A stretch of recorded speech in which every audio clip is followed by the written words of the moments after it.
Hello મિત્રો, કેમ છો તમે બધા? આઈ હોપ તમે બધા મજામાં હશો. તો આજની આપણી રેસીપી છે ટમેટો રાઈસ બનાવીશું.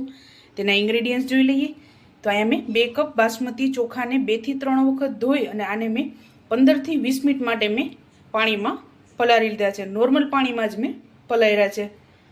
2 નંગ ડુંગળી, 3 નંગ ટમેટા અને બટેકા 1 નંગ. જે અનુસાર પાણી. આખા ગરમ મસાલા લીધેલા છે મેં. મસાલામાં 1 તીખી મિરચી, આદુ અને લસણની પેસ્ટ, કશ્મીરી મરચું, 1 ટીસ્પૂન હળદર, ગરમ મસાલો, સ્વાદ અનુસાર મીઠું, કોથમરી, ધાણા જીરું. વઘાર માટે તેલ મેં ગરમ મૂકી દીધું છે. તો ચાલો રેસીપી સ્ટાર્ટ કરીએ. આપણે આમાં ડુંગળી ઓછી અને ટમેટા વધારે લેવાના છે.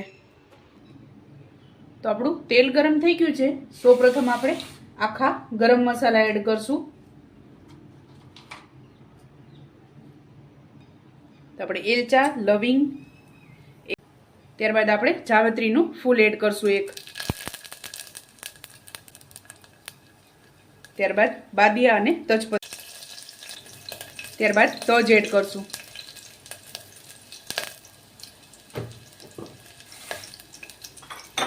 અને ડુંગળી. તો આપણી ડુંગળી ગોલ્ડન બ્રાઉન થઈ ગઈ છે. ત્યારબાદ આપણે આદુ અને લસણની પેસ્ટ એડ કરશું.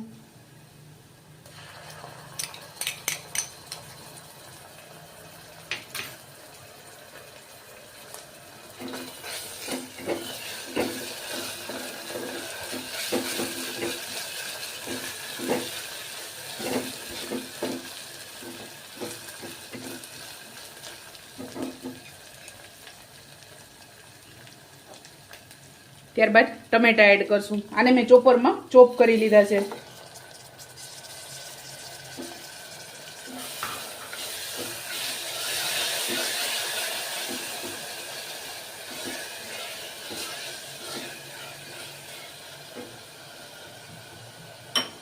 ત્યારબાદ સ્વાદ અનુસાર મીઠું એડ કરશું. 1 ટીસ્પૂન હળદર. ત્યારબાદ ગરમ મસાલો એડ કરશું. તમે કોઈ પણ ગરમ મસાલો આમાં એડ કરી શકો છો. પુલાવનો સ્પેશિયલ મસાલો આવે છે કે બિરયાની મસાલો, તમે તે પણ એડ કરી શકો છો. પણ આ ગરમ મસાલો મેં ઘરે બનાવેલો છે. ત્યારબાદ ધાણા જીરું.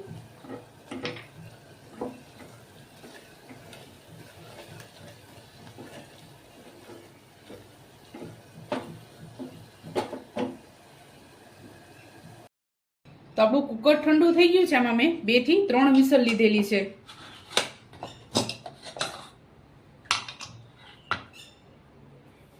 તો આપણું ગરમા ગરમ પુલાવ તૈયાર છે.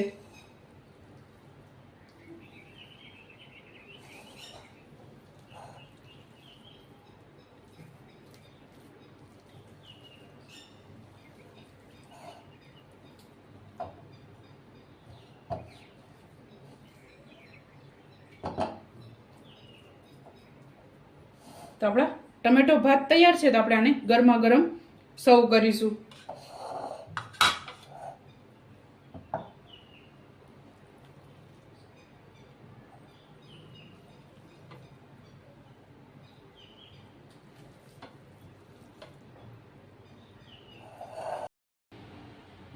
તો ચાલો મિત્રો, તૈયાર છે આપણું ગરમા ગરમ ટમેટો પુલાવ. અને મેં એને દહીં અને સિંગદાણાની કચુંબર સાથે સર્વ કરેલું છે.